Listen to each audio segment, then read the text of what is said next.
here chatting with Staxx. Welcome to this episode of Chatting with Staxx. I'm your host, Bill Staxx, and today I got Gavin Goode. What's up, man? Hey, what's going on, Staxx? How you doing, boss? I'm doing great, man. So I really appreciate you taking the time coming on my show. You're a really talented artist, man. Like your art is really good. I appreciate that, boss. I take it pretty serious, man. Thank you. Yeah, I see that. I dig your content too. I love checking it all out. Thank you, man. I really appreciate that. There's like a cross promotion we can do together. We have similar thoughts, I think. I can dig it. So you have an incredible career as an artist, man. A lot of artists don't even get the opportunity to sell a piece of art until they pass away or they're phenomenal artists. You have a grind and a persistence similar to me, the way I keep plugging along at this. I'm trying to get somewhere with it. So did you feel ever where you were at a point where you wanted to give up at it or anything like that? Yeah, I mean, every day presents its own new challenges, like waking up every morning and then trying to invent your job. It's fairly stressful, but I mean, you got to keep the lights on. I have no choice.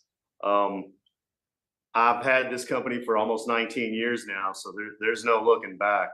This is what we're doing. I'm very persistent, like you said. When you take that leap into working for yourself, how terrifying is that? What I did is I had like a standard commercial and residential design company, and I like to say that my brushes started getting smaller. So I'd start off and I'd just, help design and build these restaurants. They say, hey, we like some stripes or some circles. And then it was like, hey, could you put the name of our company in? And then it just slowly got down to where the brushes are super tiny. So I was pretty smart in the way that I made that transition. But thank God because I was in the service, thank God I have VA healthcare. That would have made things a lot harder. But yeah, after 19 years, it's not any easier. Because I started with this media stuff, man. I was in the streets. I was in and out of prison for a long time. I never had a grounded, really, like I am now. Like I wake up in the morning, I'm editing. I'm always constantly evolving, trying to get better at my craft.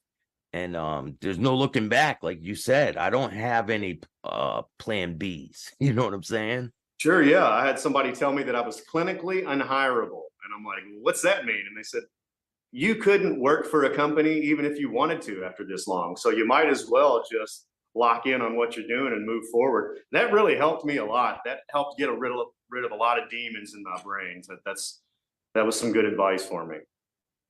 So your paintings, I wanted to talk to you about that. Do you remember the first piece? I remember you said that you were painting a horse, I think it was, on a wall, right?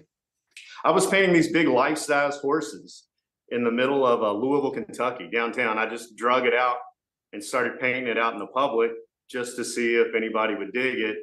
And yeah, that's when this bus pulled up with Cameron Crowe and Orlando Bloom, and they asked me if I wanted to be in their movie, and it's called Elizabethtown. So me and my nephew went down and did the whole audition thing, and by the time I ended up being Orlando Bloom's body double, photo double, stunt double for that. And by the time the movie was over, they had me set up with 5 other movies. I went directly from there and filmed Walk the Line in Memphis, Syriana with George Clooney. Then we went up to did Annapolis in Philadelphia, and Triple X, Wild Hog. They just had me set up with a bunch of these things. Wild Hogs, Rocky Balboa. It was so when you did that one movie, the Walk the Line, what were your roles to do in that movie? So my end to this was I was a former military police officer in the Marine Corps. So as a technical advisor, they would say, hey, do these servicemen and women, are they dressed correctly? I'd be like, no, that ribbon is on the right side and it's too far over. The sideburns are too low. The mustache is too big. And I also knew sort of how the police officer uniform looked as well, because sort of dabbled in that. And so instead of, I was getting all these technical advisor roles. So instead of constantly getting me off of the screen, they just say, hey, you know what? You're in the movie. You just hang tough, and we'll ask you when we need to. And then they dress me up. They put hats and glasses and different things for me. So it was just a fun experience. You can't really tell the difference, right? They try to my parents didn't recognize me in half of these movies. Wow. They have a good makeup and hair department. Yeah, and they shoot you from different angles, right? All different angles, different scenes have different wardrobe. It's a big process. So you were doing stunts.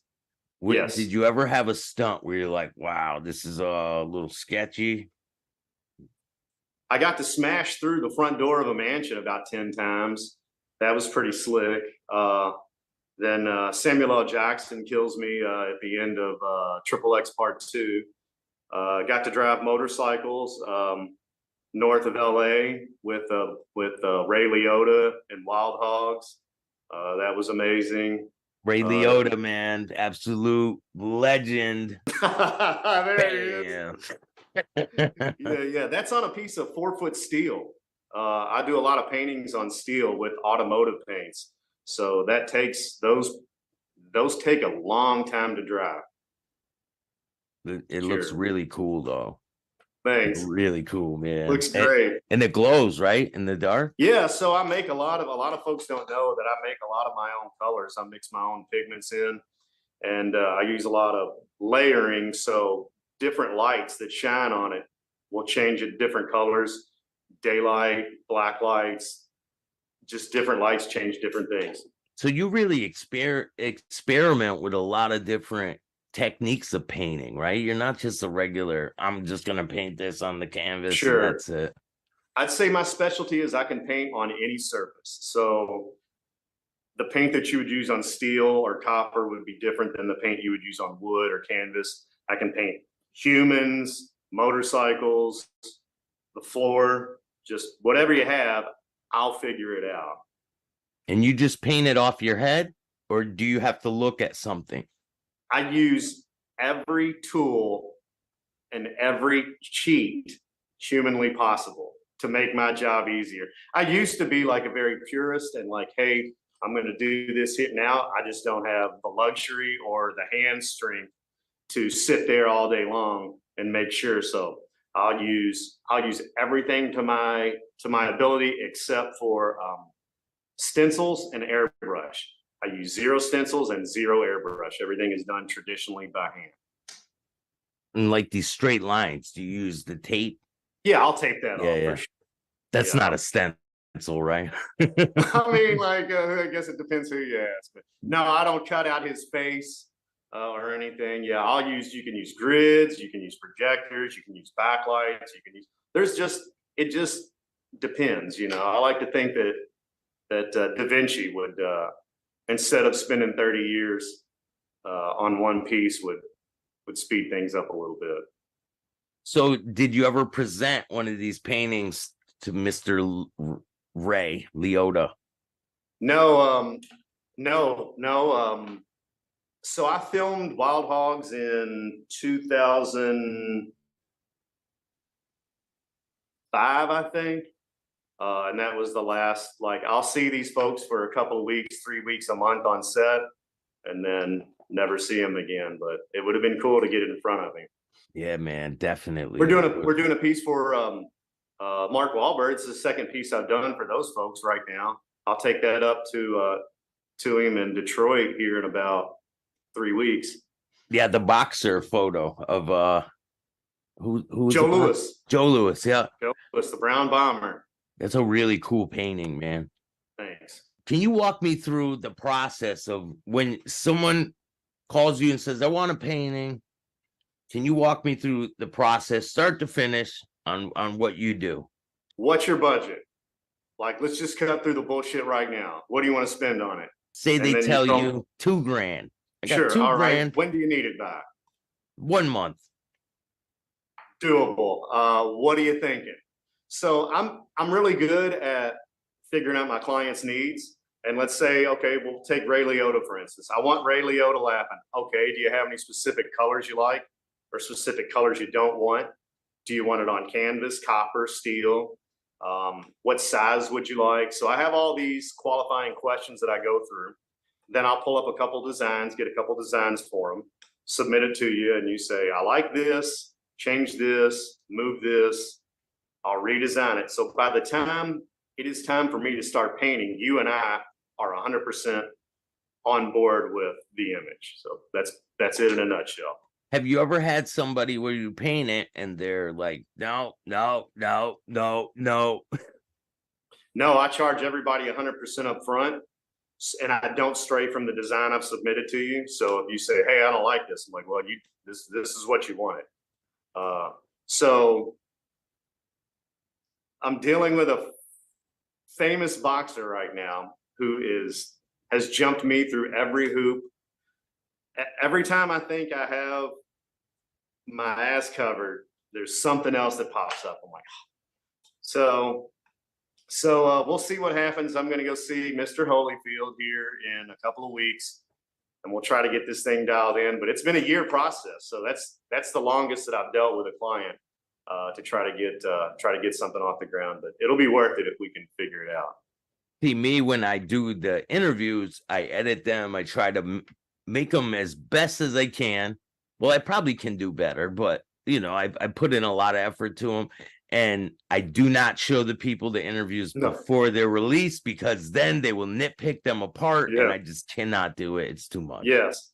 Yeah. Like, so basically we're doing this is your project, and I've done what I can do for that. And, you have to turn that over to the rest of the creative process, and just trust that, I love working with folks and just seeing what comes out of that. You have to let go of that creative control a little bit. Yeah, and see where you can take it, right? Yeah. So when you first started as a painter, what are some of the challenges you faced? I guess building the reputation and the brand, trying to convince folks, hey, buy some of my art, contract me. And they're like, sure, let me see your portfolio. Well, I was an actor, or well, I was in the service. I don't really. So getting that off the ground, the budget, cranking out a half a dozen pieces for folks to check it out. So then eventually we do photo shoots of every single piece. Every single piece I do has a full photo shoot. Okay, cool. Well, that's costing me $500 a piece. So I went and bought the photography company. So now I can take everything in-house. It's just slowly building that up over the years. That's why it's taken 19 years, really. I didn't start getting these big, like Snoop Dogg and Usher and Billy Ray. I didn't start getting those jobs until about 4 or 5 years ago. When you really were putting your foot on the gas and taking it serious, right? Absolutely. And I understand what you're saying about trying to keep everything in house. I've spent a lot of money on cameras and different things, microphones and suits and everything, man. It adds up. I'm surrounded by all of that here. Yeah. And I love it though. It's like a grown-ups playland pretty much, right? It is like an awesome clubhouse. I work with some super talented folks sitting in the other room right now. They're probably gonna clown me because I'm wearing like these shorts with this shirt. But yeah, it's called LDR Studios. You should check it out. We have a full audio, video, photography company in here, and a lot of creative folks doing a lot of fun things. And you have people come there and do their projects, right? For sure. I'm hoping to get you in here, man, and we can do something fun. Definitely. I have a movie that I wrote called The Commission. We'll talk about it after we're done with this. I think you'll really like that, man. No doubt.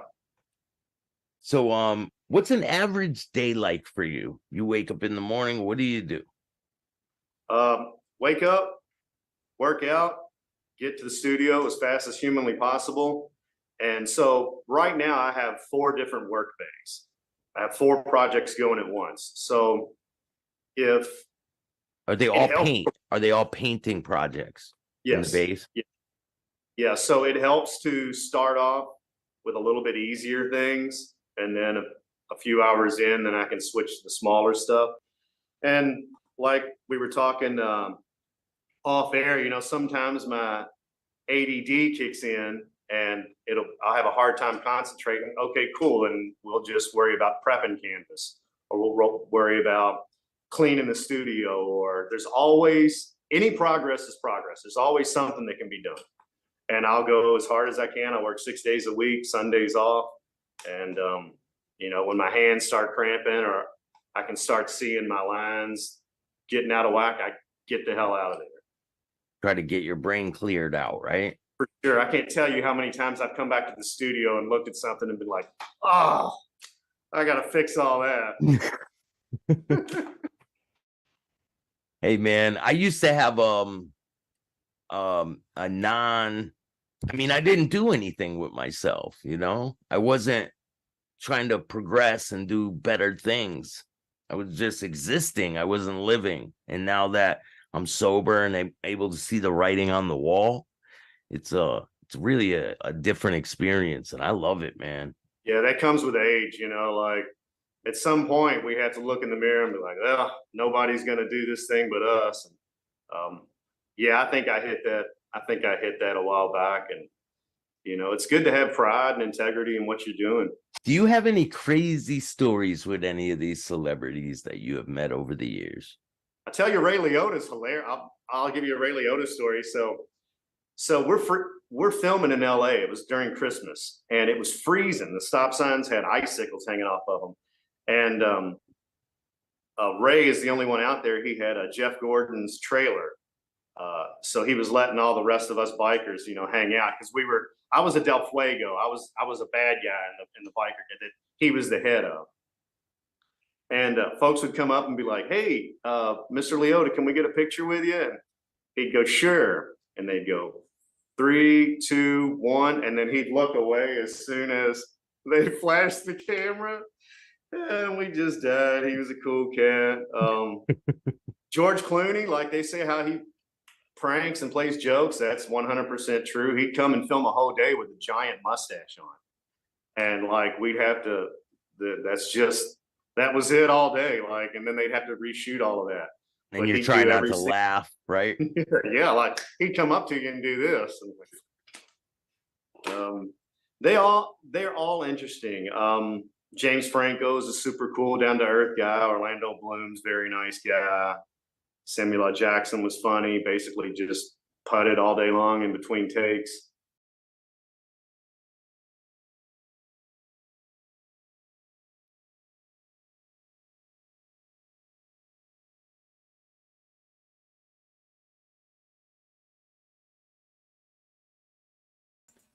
What's good, everybody? Welcome to Chatting with Staxx. So, if you guys enjoyed that interview, I got Gavin Goode live. Hey, what's good, man? How you doing, boss? That was awesome, man. Thanks, man. I can do it. Man.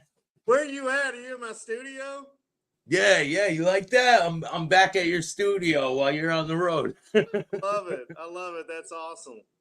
Yeah, man. So how's your trip going? How's things going for you? Everything's going good, man. I'm down here in Louisville killing some time. I head back to Indy. Then we go back to Detroit to do the Mark Wahlberg, Evander Holyfield thing, and just sort of buzzing around for the next couple months. All the work's done. Time to have some fun. That's awesome, man. Hell yeah. Yeah, it's good to get out there and enjoy yourself, you know, after all the hard work you put in. I see you grinding, man. Man, I wear gross clothes 3 months straight, and then I get to wear some good ones for like 2 weeks. So like, man, it's good to finally have some fun and get out here on the road. Yeah, you wear a bunch of different hats too, right? Like I try, you know, well, I mean, you know, if you're an entrepreneur, you're the creator, you're the marketing, you're the advertising, you're the everything. You know, like I'm not saying nothing, nobody, but my new hat might be doing something with you. Is putting together like a little TV show, maybe, man. What are you thinking? You liking that idea? Definitely, man. You already know I'm down to grind it out. You want to let's sit on it for a minute and then drop it to them. Oh, look, somebody I just got here, you know, man. Hey, man, enjoy yourself. Oh yeah. As long as it's not Bud Light, man. All right, it's Michelob time and shit. Oh shit. Oh hell yeah. Cheers, brother. Hey man. Yeah, man. Definitely. I don't drink no more, but I'll drink a soda here and there, you know. I can dig it. That's my next thing I need to conquer, you know, like I'm trying to stair step my way up there, but right now I got to keep my nipple. Hey man, I enjoyed myself for many years with alcohol, but I'm just on a different path now, you know. I got sober and then went and worked at a strip club as a DJ. So it's like, who does that? You go get sober and then next thing you know, there are drinks everywhere, women, money. I'm like, what the fuck did I get myself into? Sounds awful. Yeah, it was terrible, man. Oh yeah. But you know, you live and you learn, man. I can dig it. So how is it out there in Indy? I've never been out there. Oh yeah, you got to come out to. So Indianapolis is one of like the top, maybe largest cities in America. I think maybe 15, 18. Don't quote me on that. I don't remember, but you got to come out for the Indy 500, man. We'll show you around there, and then come down here. I'm in Louisville right now. I'm about a half a mile away from where the Kentucky Derby is, and if you guys just Google some old things, like I don't miss a year. I go to every Derby and every Indy 500. That's where they wear all the big hats. They wear the big hats, right? With the horse races. Yeah, no, yeah, they do. They definitely wear the big hats. It's a crazy experience. They're completely different from each other, you know. So, like, you want to come kick it with me, man? You absolutely be my guest for sure. Yeah, definitely, man. I'll come out there and hang out, 100%. Oh yeah. I'm getting crazy static on this end. Nate, what's up, man? How you doing? Can you guys hear the static or no? Or is it just me? I think I got cross wires in the studio, man. I'm in a Legion in Shively. It's a little city sort of south of Louisville. This is we just pulled over. We were talking earlier. I pulled over, threw everything together, and jumped on. I'm pretty excited, man. This is the first time I've done one of these satellites. Yeah, man. I figured, hey, you might as well, if you're available. I figured jump on right after the first installment of the series that I'm gonna do, because I have more coming of that interview that we did, and people are gonna like it. There's a lot of information on there, and you told some good stories. Man, we are going to do some cool stuff in the future. I can tell just by the way we vibe and the things that I brought to the LDR Studios guys. Like, everybody's really excited. I want to tell them, but I don't want to tell them. So, like, we'll sit on it for a minute and then maybe drop something here in the next, week or two. Yeah, man. Trust me, it'll be worth it. Static isn't on your side, Staxx. It's on Gavin's side. Of course. Yeah, because like I'm at a bar. It could be from the other people's cell phones, reception, or whatever. But yeah, man, I'm gonna get on editing part 2. I think I'm already halfway through it.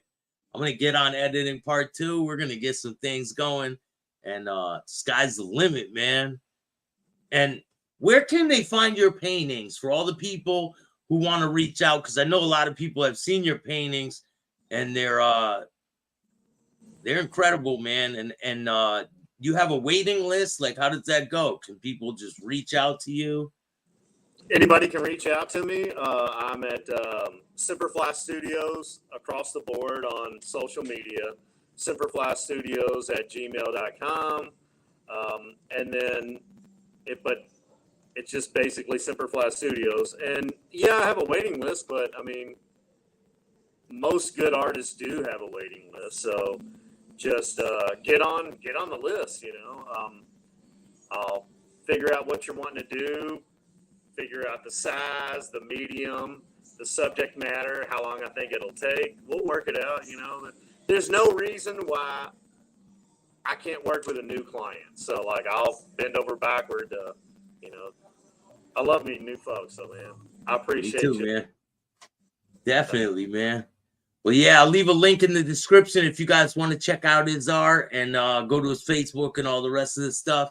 Hey, man, I appreciate you taking the time out of your day and coming on here. Thanks, Staxx, man. I appreciate you having you. Definitely, man. If you guys like this type of content, make sure you hit the like, subscribe, and notification bell so you can get my videos every time they drop. And if you don't, too bad. Start your own podcast. And remember, don't be a bitch. Peace. Later, man.